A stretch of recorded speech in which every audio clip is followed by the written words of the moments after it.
Good morning, good afternoon, good evening, hello, hi. मैं आपकी हिंदी की अध्यापिका सुनीता मैम फंडी ट्यूटर में आपका फिर से स्वागत करती है। कैसे हैं बच्चे आप लोग? आशा करती हूँ आप लोग बहुत अच्छे होंगे, नई क्लास में आके मज़े कर रहे होंगे। आप सभी को ज़रूर अपनी गर्मी की छुट्टियों का इंतज़ार होगा ना। वैसे मुझे भी गर्मी की छुट्टियों का बहुत इंतज़ार है। क्योंकि गर्मी की छुट्टियों में आपके पास बहुत टाइम होगा और आप मेरे साथ पढ़ाई भी कर सकते हैं फिर तो। और क्योंकि आप लोग को स्कूल नहीं जाना होगा, आपके पास काफ़ी टाइम होगा, आप खेलेंगे, कूदेंगे, मज़े करेंगे और रिलैक्स होकर के पढ़ाई करेंगे। ठीक है, तो बच्चों, आप लोग को याद है कि कल हम लोगों ने क्या पढ़ा था? कल हम लोगों ने पढ़ा था वर्ण।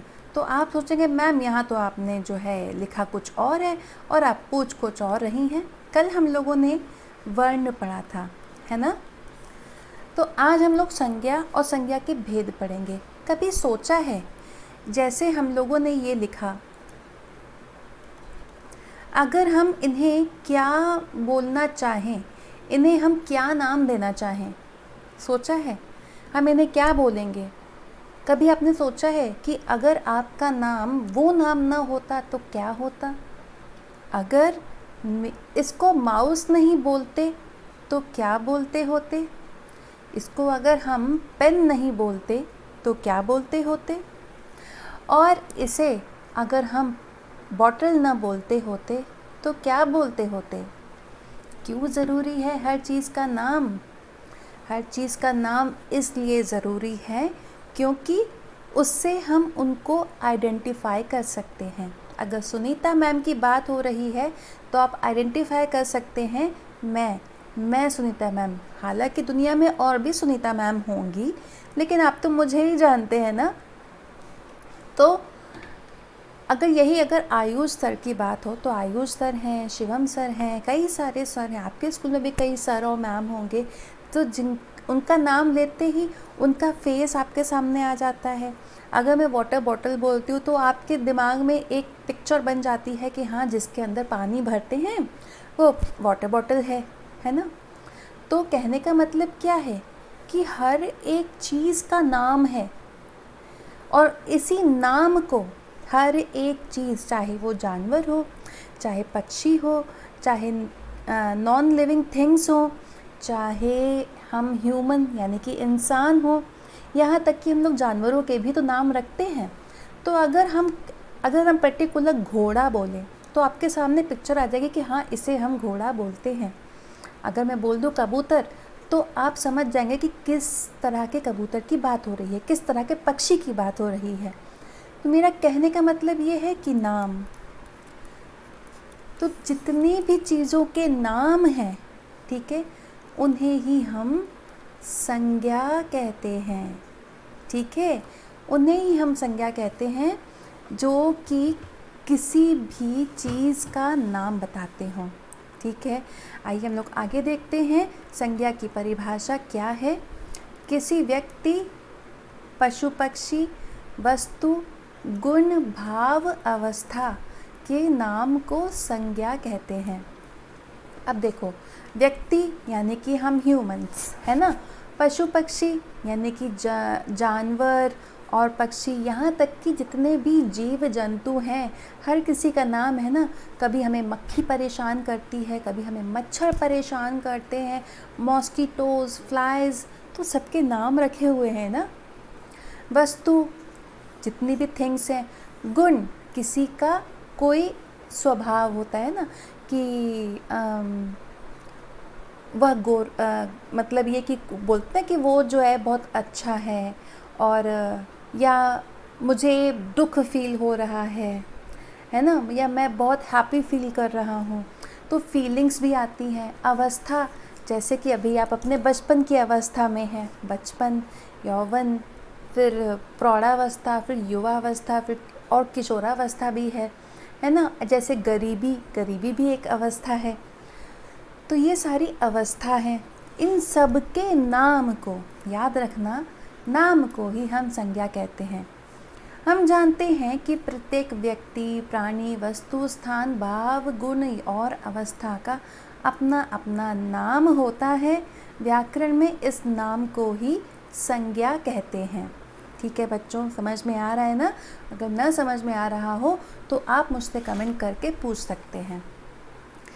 तो संज्ञा के कुल कितने भेद हुए? संज्ञा के अभी हमारी हिंदी में वैसे तो 3 भेद होते हैं, लेकिन इंग्लिश इन्फ्लुएंस के कारण 2 और भेद हमने इसमें बढ़ा दिए, तो इस तरह से 5 भेद हुए। संज्ञा के कुल 5 भेद होते हैं। ठीक है, पहला होता है व्यक्तिवाचक संज्ञा। व्यक्तिवाचक संज्ञा क्या होता है? जिसमें किसी व्यक्ति, वस्तु, स्थान का प्रॉपर नाम हो। ठीक है, तो इसे हम कहते हैं प्रॉपर नाउन। ठीक है, तो इसमें पर्टिकुलर किसी भी व्यक्ति का, वस्तु का या स्थान का पर्टिकुलर कोई नाम होगा। अगर कहा जा रहा है औरत, तो वो किसी का नाम नहीं है, लेकिन अगर यह कहा जाए कि दीपिका या सुनीता, है ना, तो एक किसी व्यक्ति का पर्टिकुलर कोई नाम है। इसी तरह से अगर कहा जाए शहर, शहर, लेकिन कौन सा शहर नाम नहीं बताया गया, लेकिन अगर यही कह दिया जाए दिल्ली, तो वो किसी शहर का पर्टिकुलर नाम आ गया, तो उसको हम व्यक्तिवाचक संज्ञा कहेंगे। जातिवाचक, इसको हम बोलते हैं कॉमन नाउन। तो कॉमन नाउन क्या होता है? कॉमन नाउन वो नाउन होता है जो कि कॉमन होता है। खैर, ये तो रहा मजाक। जातिवाचक संज्ञा में एक पर्टिकुलर ग्रुप के लोग या पर्टिकुलर स्पीशीज़ के बारे में बात होती है, जैसे कि मनुष्य, औरत जाति, पुरुष जाति, है ना। इस तरह से यहाँ पे प्रॉपर जाति भाई भेद की बात नहीं हो रही है, कि स्पीशीज़ की बात हो रही है। अगर कुत्ता कहा जाएगा तो आपके दिमाग में एक फिगर आ जाएगा कि हाँ, ये जो 4 पैरों वाला, ऐसे मुंह वाला, ऐसे पूँछ वाला, ये कुत्ता होता है ना। लेकिन कुत्ता घोड़े से बिल्कुल अलग दिखता है। अगर घोड़ा बोलेंगे तो कहने का क्या मतलब है कि कुत्ता अगर बोला है तो कुत्ते पूरी प्रजाति के बारे में बात हो रही है। अगर घोड़ा शब्द बोला गया है तो वो पूरे घोड़े प्रजाति की बात हो रही है। ठीक है, लेकिन अगर उसका नाम दे दिया जाए, जैसे चेतक घोड़ा, तो चेतक घोड़ा व्यक्तिवाचक संज्ञा है, लेकिन अगर घोड़े की बात हो रही है तो सिर्फ जातिवाचक होगा। फिर आता है भाववाचक, जिससे हम बोलते हैं एब्स्ट्रैक्ट नाउन। ये फीलिंग्स की बात होती है, ये किसी अवस्था की बात होती है कि जिसे हम छू नहीं सकते, जिसे हम देख नहीं सकते, इसे हम सिर्फ फील कर सकते हैं, वो होता है भाववाचक संज्ञा। अब ये जो 2 हैं, ये 2 हम वैसे तो ये जातिवाचक संज्ञा में थे, लेकिन इंग्लिश ग्रामर में ये 2 संज्ञा टाइप्स भी थे, नाउन के भी टाइप्स थे। तो हमने भी उदारवादी होते हुए 2 भेद और बढ़ा दिए, समूहवाचक और द्रव्यवाचक। तो इसमें क्या होता है? इसमें ग्रुप की बात होती है, ग्रुप के नेम होते हैं। ठीक है, और द्रव्यवाचक में मटेरियल की बात होती है, कुछ मटेरियल्स के नेम होते हैं। ठीक है, तो अभी इतना ही नहीं है, अभी हम लोग डिटेल में पढ़ेंगे और उदाहरण से समझेंगे। ठीक है बच्चों, अगर आपको कोई चीज़ समझ ना आ रही हो तो आप मुझसे कमेंट करके पूछ सकते हैं। ठीक है, तो अब आती है बारी व्यक्तिवाचक संज्ञा की। व्यक्तिवाचक, जैसा कि नाम बता रहा है, व्यक्ति यानी कि पर्सन। तो इसमें किसी पर्सन, प्लेस, थिंग का पर्टिकुलर नाम होगा। ठीक है ना, तो उसे ही हम व्यक्तिवाचक संज्ञा कहेंगे। जैसे देखो यहाँ पे एग्जाम्पल, पहले यहाँ पे इसकी डेफिनेशन समझो। किसी विशेष व्यक्ति, प्राणी, वस्तु या स्थान आदि के नाम को, देखो व्यक्ति, प्राणी, वस्तु या स्थान आदि के नाम को व्यक्तिवाचक संज्ञा कहते हैं। जैसे ताजमहल, हिमालय, महाभारत, भारत, गंगा, मदर टेरेसा, ये पर्टिकुलर नाम है ना। अब देखो एक उदाहरण देखो, लाल किला दिल्ली में स्थित है, तो यहाँ पे एक तो व्यक्तिवाचक संज्ञा लाल किला है, दूसरा दिल्ली है, लाल किला इमारत है, दिल्ली शहर है। हमने हिंदी में बातचीत की, हिंदी एक भाषा का नाम है, ठीक है ना। इसी तरह से हमने एक पर्टिकुलर भाषा का नाम दिया, है ना।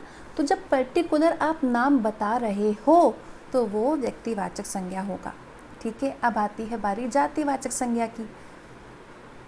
जातिवाचक जहाँ पर स्पेसिफिक स्पीशीज़ की बात होती हो, ठीक है।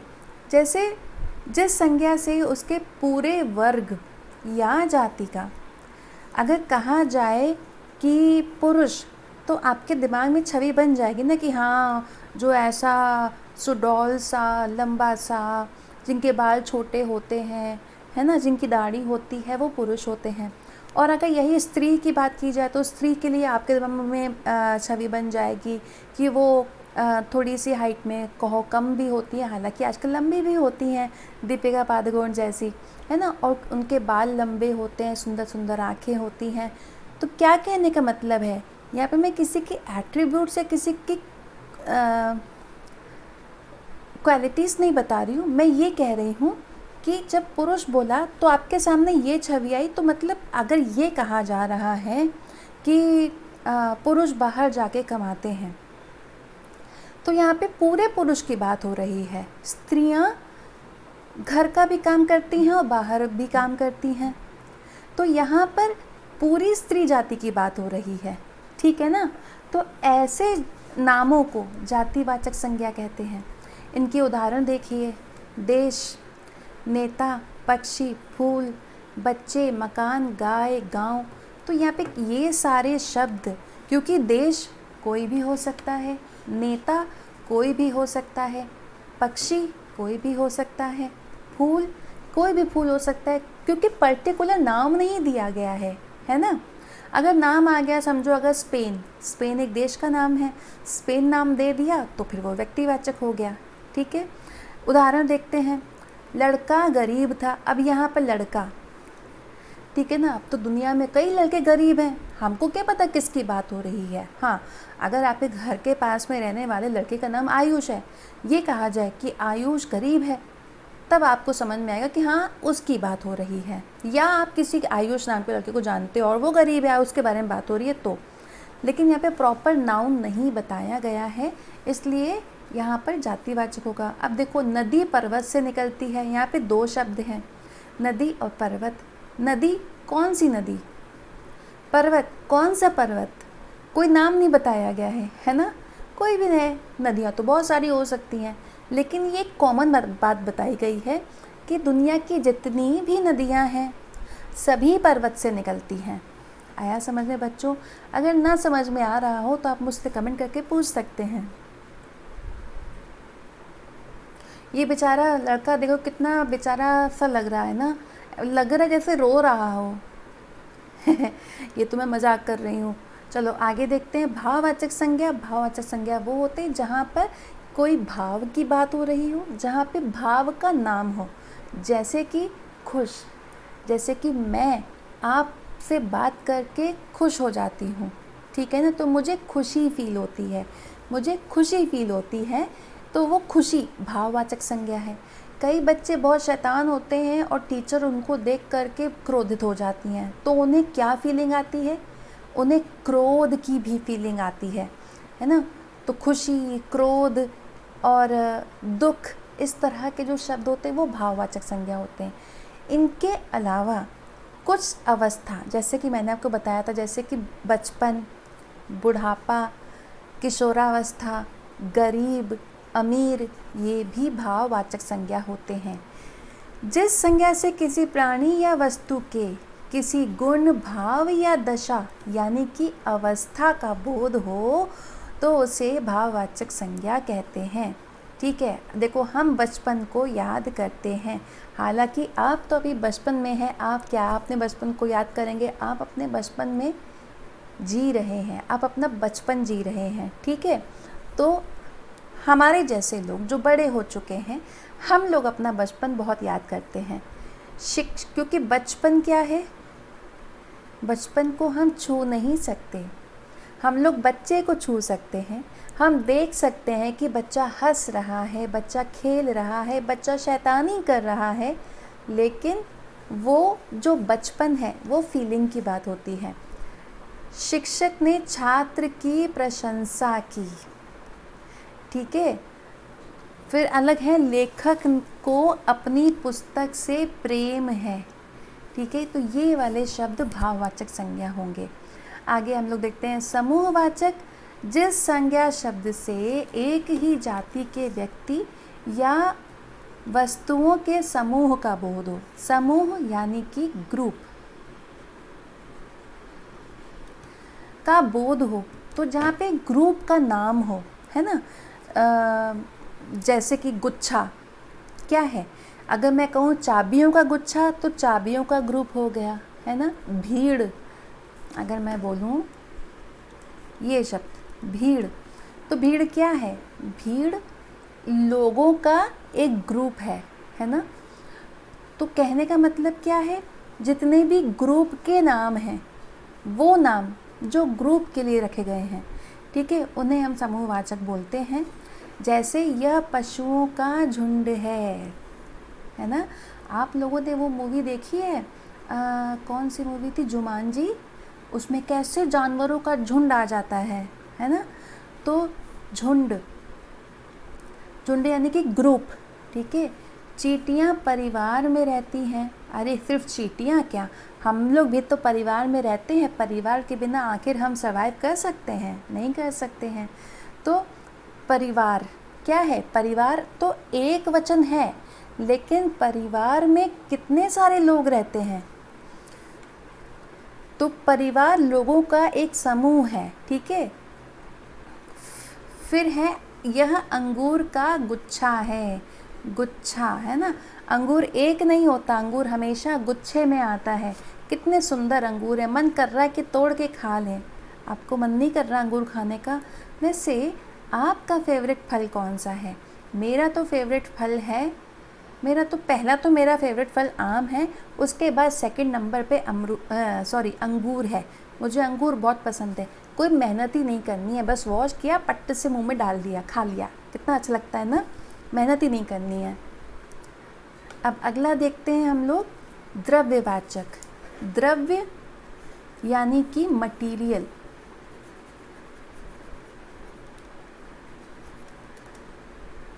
द्रव्य यानी कि मटीरियल, जितने भी मटीरियल के नेम्स हैं उन्हें हम संज्ञा कहते हैं। देखो, जिस संज्ञा शब्द से धातु यानी कि जितने भी मेटल्स हैं, आप किसी मेटल का नाम जानते हैं, कमेंट करके बताइए। जितने भी मेटल्स के नाम हैं वो द्रव्य, सामान, ठीक है। पदार्थ, दोनों सेम ही चीज़ हैं, द्रव्य और पदार्थ दोनों सेम हैं, ठीक है। मटीरियल, तो वो उन सब के नाम द्रव्यवाचक संज्ञा होते हैं। कैसे? जैसे कहा जाए कि सोने की बालियाँ, तो सोना, क्योंकि सोना एक मेटल है इसलिए वो द्रव्यवाचक संज्ञा होगा। यही अगर बात की जाए कि कॉटन के कपड़े, तो कॉटन, वहाँ पर मटीरियल की बात हो रही है। या अगर कहा जाए दाल, चावल, ग्रेन्स, जितने भी ग्रेन्स होते हैं, गेहूँ, ये सारी चीज़ें मटीरियल होंगी। आइए इनके एग्जाम्पल्स देखते हैं। यह अंगूठी सोने की है, 2 किलो चावल, सरसों का तेल, है ना। तो ये देख रहे हो, ये जितने भी मटेरियल्स जिनको हम किसी न किसी तरह से नाप तौल सकें। सोने को हम नापते हैं ना, 2 तोला सोना, 100 तोला सोना। हालांकि 100 तोला सोना आज के ज़माने में तो बहुत बड़ी बात है ना। तो चावल को हम तौल सकते हैं, तेल को भी हम मेजर करते हैं ना लीटर में। तो जितनी भी चीज़ों को हम तौल सकते हैं वो हमारे द्रव्यवाचक संज्ञा होते हैं। मैंने आपको इसीलिए ट्रिक बताई है ताकि आप कंफ्यूज ना हो, ठीक है। आइए हम लोग आगे देखते हैं भाववाचक संज्ञा बनाना। तो भाववाचक संज्ञा बनाना मतलब ये कि भाववाचक संज्ञा कई बार हम लोग कुछ अन्य शब्दों से बनाते हैं। जातिवाचक संज्ञा से, जैसे लड़का का लड़कपन, बच्चे का बचपन, है ना।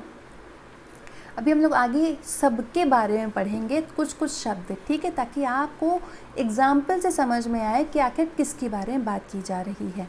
आइए हम लोग देखते हैं अगला प्रश्न। कैसे हम लोग जातिवाचक संज्ञा से बनाएंगे। देखो, बच्चा से बन गया बचपन, बाल से बन गया बालपन। अब बाल मतलब ये बाल नहीं नहीं, बाल मतलब बच्चा, ठीक है। अब बच्चे का ही पर्यायवाची, लड़का लड़कपन, पागल पागलपन, मानव मानवता, पशु पशुता। तो आप देखिए पन जोड़ा गया ना यहाँ पर, और यहाँ पर ता जोड़ा गया। तो जो भी शब्द के जातिवाचक संज्ञा के बाद हमने ये सब जोड़ करके भाववाचक संज्ञा बना लिया, ठीक है। अब देखेंगे हम लोग कैसे सर्वनाम से बनाएंगे, विशेषण से, सॉरी। सुंदर सुंदरता, खट्टा खटास, सफ़ेद सफ़ेदी, हरा हरियाली, अच्छा अच्छाई, भला भलाई।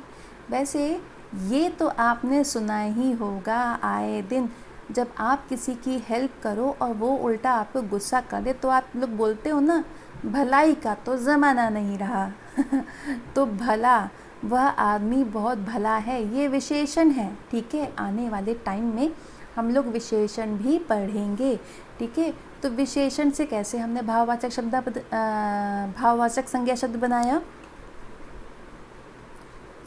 अब हम लोग देखेंगे क्रिया शब्दों से, ठीक है, कि कैसे क्रिया शब्दों से हम भाववाचक संज्ञा बनाएंगे। लिखना, लिखाई, है ना।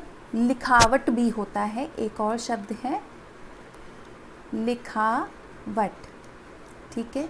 बुनना बुनाई। आपने कभी देखा है मम्मी को या दादी को सिलाई लेकर के स्वेटर बनाती हैं, है ना। तो वो स्वेटर बनाने की जो टेक्निक होती है उसे हम बोलते हैं बुनाई, ठीक है। थकना थकावट, पढ़ना पढ़ाई, पीसना पिसाई, मिलाई मिलावट, ठीक है ना। तो ये सारे क्रिया शब्द हैं जिनसे हमने भाववाचक संज्ञा बनाई। आशा करती हूँ आप लोगों को जो पढ़ाया जा रहा है वो आप लोग को समझ में भी आ रहा है, ठीक है। तो आज के लिए इतना ही। आने वाले वीडियोस में बने रहिएगा और हम लोग मिलेंगे कल। तब तक के लिए आप लोग अपना ध्यान रखिएगा, थोड़े बहुत मज़े भी कीजिए लेकिन साथ में पढ़ाई भी कीजिए, ठीक है बच्चों। मिलेंगे कल, तब तक के लिए बाय बाय।